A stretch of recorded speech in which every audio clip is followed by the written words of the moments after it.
শুভ সন্ধ্যা। পরিবারের সবাইকে শুভেচ্ছা জানিয়ে আগস্ট মাসের বিষয় ভাবনা প্রতীক্ষা নিয়ে আমি কনক চক্রবর্তী আমার লেখাটা পাঠ করে শোনাচ্ছি। প্রতীক্ষা। প্রতীক্ষা আসলে অপেক্ষারই নামান্তর।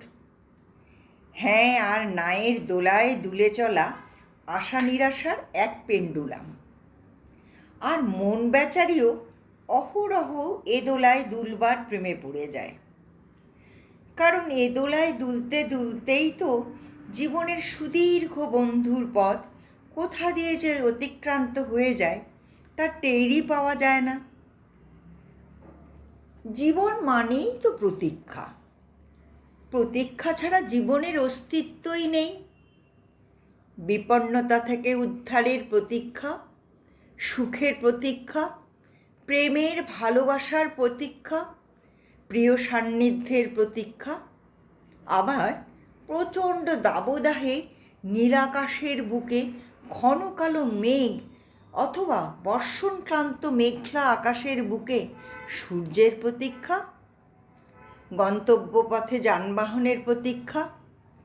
জীবনের পদে পদে যত পরীক্ষা আছে তাতে সফলতার প্রতীক্ষা। আসলে জীবনে ভালো থাকতে চাওয়াটাই প্রতীক্ষা। নিজের জীবনেও যে কত প্রতীক্ষার মোকাবিলা করেছি আজ সায়ান্নে এসে তার মনে রাখিনি। তবু কিছু কিছু আজও সাড়া দেয়। খুব ছোট্টবেলায় নিরীহ প্রতীক্ষা, কবে বাবা হাট থেকে মাংস আনবে, হুশ করে চলে যাওয়া রেলগাড়িতে কবে সওয়ারি হব, বড় স্কুলের ইউনিফর্ম পরা হবে তো। তারপর তো আছেই পরীক্ষার ফলের প্রতীক্ষা। প্রতীক্ষা তো একটা নয়, জীবনের ঘাটে ঘাটেই প্রতীক্ষা। কোনো প্রতীক্ষা সফল, আবার কোনোটা অপেক্ষাই সার। তারই মাঝে মনে আছে করোনাকালে দীর্ঘদিন ছেলের কাছ থেকে বিচ্ছিন্ন হয়ে আছি। দিন গোনা শেষই হয় না। হঠাৎ ছেলের ফোন, মা আমরা আসছি। দেহে মনে নিমেষেই 40-এর আমি হয়ে গিয়েছিলাম। কি করব না করব আমার ব্যস্ততা তুঙ্গে। নির্দিষ্ট দিনের স্বাদ ভরে ছেলের ফোন এলো, আশা হচ্ছে না মা। সেদিন প্রতীক্ষাটা বড্ড ভারী মনে হয়েছিল, বইতে পারছিলাম না। তবে আবার প্রতীক্ষার দোরে হত্যে দিয়েছিলাম। এবারে অবশ্য নিরাশ হইনি। সব স্বপ্ন যেমন বাস্তব হয় না, তেমনি সব প্রতীক্ষাই সফল হয় না। ভাগ্যিস হয় না, তাহলে জীবনটাই পানসে হয়ে যেত। অপেক্ষার ছটফটানি, দিন শেষে ব্যর্থতাকে জড়িয়ে ধরা, বিফলতার কাঁটায় ক্ষতবিক্ষত হওয়াই তো প্রতীক্ষাকে দেয় পূর্ণতার স্বাদ, জীবনকে করে বৈচিত্র্যময়।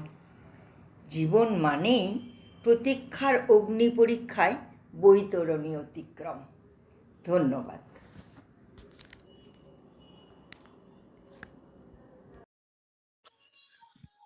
প্রত্যুষা পরিবারের আগস্ট মাসের চিঠির বিষয় প্রতীক্ষা। প্রিয় বন্ধুরা, আমাদের এই স্বল্প জীবন পরিসরে প্রতীক্ষা নামক পরীক্ষার মুখোমুখি সবাইকেই হতে হয়। কখনো তা আমাদের ধৈর্য ও উৎকণ্ঠার পরীক্ষা নেয়, আবার কখনো তার ফলাফল আনন্দ হয়ে ধরা দেয়। এই যেমন এখন অমলের অবস্থা। হাসপাতালের ওটির ভিতরে স্ত্রী আর সামনে প্রতীক্ষায় পায়চারি করছে অমল। আচমকা শিশুর কান্না ওদের প্রতীক্ষাকে ভাসিয়ে নিয়ে গেল আনন্দ সাগরে। কিছুদিন আগেও অমল একটা চাকরির ইন্টারভিউয়ের প্রতীক্ষায় থেকে পরীক্ষা তো দিল, কিন্তু ফলাফলের প্রতীক্ষা আর শেষ হয় না। বহু প্রতীক্ষিত সেই সরকারি চাকরি পেলেও সরকারের বদান্যতায় তা হারাতেও হলো। কিন্তু পেট তো মানে না, তাই আবার প্রতীক্ষা।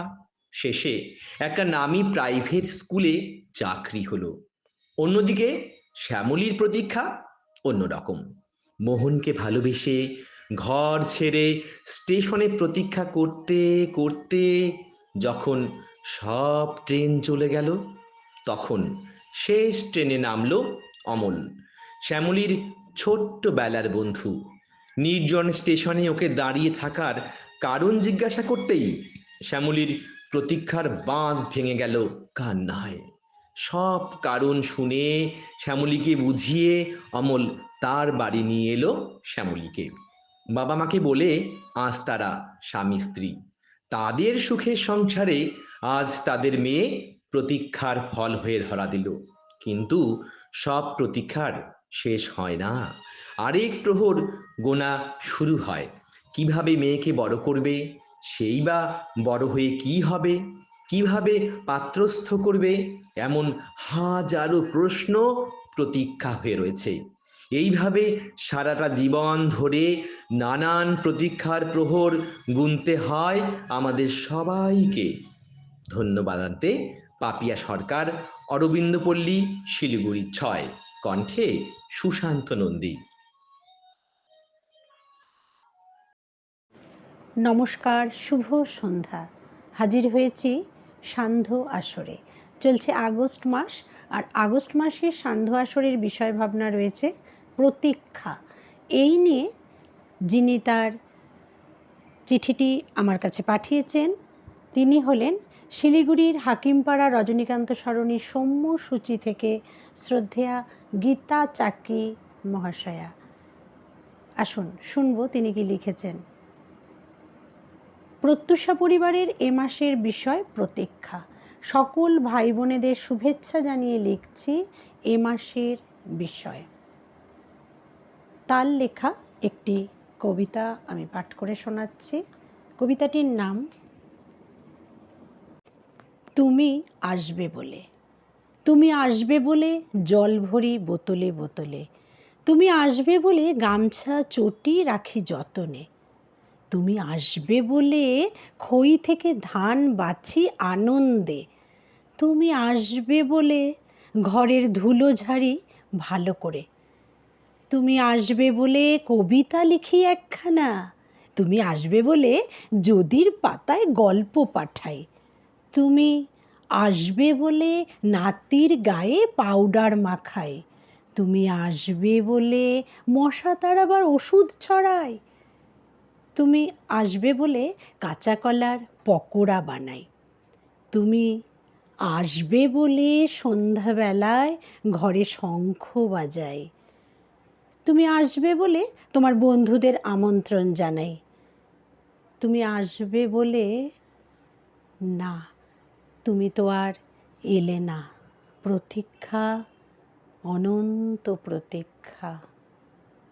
লিখে পাঠিয়েছেন সৌম্যসূচি, রজনীকান্ত সরণি, হাকিমপাড়া, শিলিগুড়ি থেকে গীতা চাকি। এতক্ষণ সঙ্গে ছিলাম আমি মৌসুমী মজুমদার। ধন্যবাদ, শুভরাত্রি।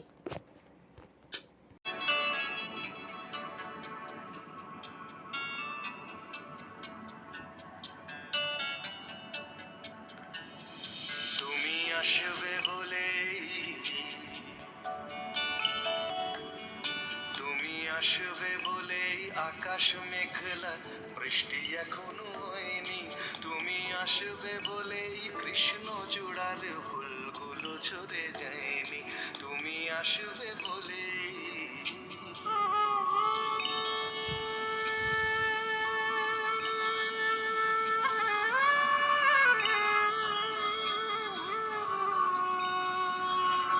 তুমি আসবে বলে অন্ধকারাই বসে আছে গান গায়নি, তুমি আসবে বলে অন্ধকারাই বসে আছে গান গায়নি, তুমি আসবে বলেই চৌরাস্তার পুলিশটা ঘুষ খায়নি, তুমি আসবে বলে।